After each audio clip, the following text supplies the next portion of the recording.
Okay, so there was a girl in the town that I liked. Yeah. And I every day I wanted to start a conversation with her. But I was always not brave enough, and I always had these excuses. Like, for example, I don't feel so good today. I'm not in my best shape. So maybe tomorrow, okay? Tomorrow. My other excuse was that she's surrounded with the people. So I'm going to wait until she's going to be alone.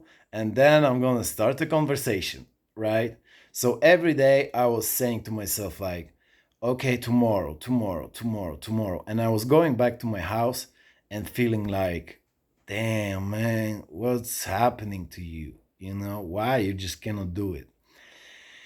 And so, yeah, because during my whole life, my experience with girls was that the ones that I was in the relationships was the ones that approached me first. And because of that, I had bravery to talk to them, and then I was brave, yeah, because I knew they want me, right? But to start a conversation, big fear, because what happens if she say no? My feelings gonna be like,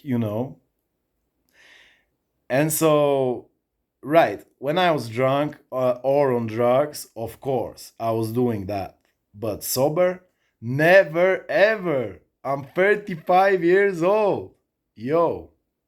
And so, okay, because of the ayahuasca ceremonies which I'm having every month, the plant is teaching me many things. And so she gave me a task. It's like, in the school, your teacher gives you a homework. So my homework right now, and my passion and my big inspiration, is to overcome fears. It's just observing myself and seeing when there is a fear, I just I just do it, you know? I just do it. And this feeling is so liberating. That's why I want to, like, inspire you to do it, because it's super fun. It's really fun. It's really liberating. It's amazing feeling. But anyway, going back to the story. So I was observing her, telling myself, okay, next day, and like, think about it. How many times in your life you are saying this to yourself? Okay, next day I'm gonna be better. Next day I'm gonna do something right. And sometimes you end up in the situation where you just saying like this to yourself for your whole life, and you end up dying, and then you die, right? With in the prison of your own mind, in the prison of your own fear. Is that cool? No. And I gotta tell you, the fear have a big eyes. It's always very scary, right? And your mind is saying things like, oh. But then when you do it, when you just do it, when you are in the action, probably 90% of the situations, you find out that it's super easy. And in the action, there is no fear. And so, anyway, she is working in the restaurant. So I sat on the table, uh, on the side, and again I was just observing her. And then I went. Because I said to myself again, no, not this day, next day, okay, next day, yeah. But then I was like, nah, I go back, I sit there, I talk, whatever happens, whatever. Let's do it. And so I did it. And so I sat in front of her, and like, really simple talk, like super simple talk, like, hey, I seen you before, and I thought to myself that you are beautiful. And I was wondering if you have a boyfriend. And she, with a big smile, she's like, no, I don't have a boyfriend. Do you have a girlfriend? I was like, no, I don't have a girlfriend. Okay. So do you want to give me your phone number? She's like, yeah, okay. And that's it. And I went, and it was fucking amazing feeling. And with the fear. So it's like you gotta do it for the first time, and then maybe a second time will be as well a little tough.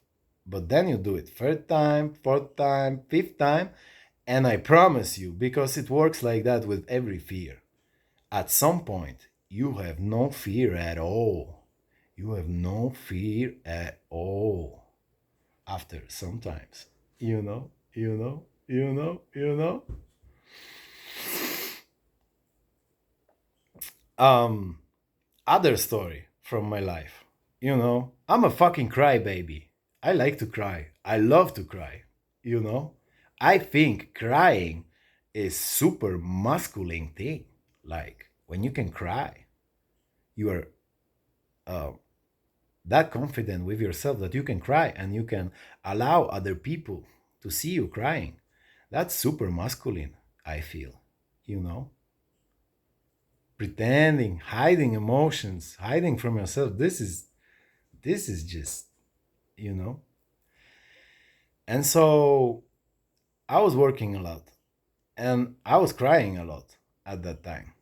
But when I was working with the clients or something, I was like, you know, just hiding myself and pretending to be happy.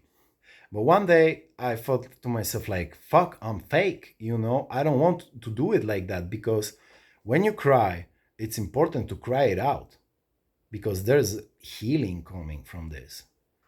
So I was like, and I was, you know, I was in fear to look in the person's eyes, crying out like a baby, because what they gonna think about me? Oh, I'm not man enough or whatever. No, but yo. And so I did it. First time was scary. I said to myself, this is me. I want to cry right now, so I'm gonna cry, you know? And and so I did it. And I was even looking in the eyes of people crying, see me.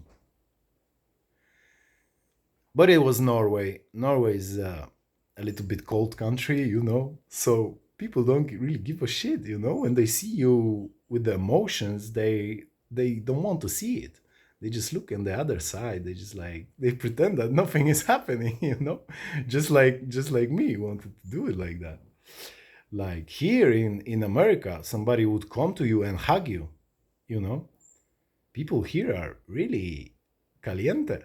Uh-huh. Somebody would be like your family, sit with you and, like, you know, help you out. But, you know, we don't need help really. Yeah. We just sometimes need to cry a little bit. And so, okay, so I did it.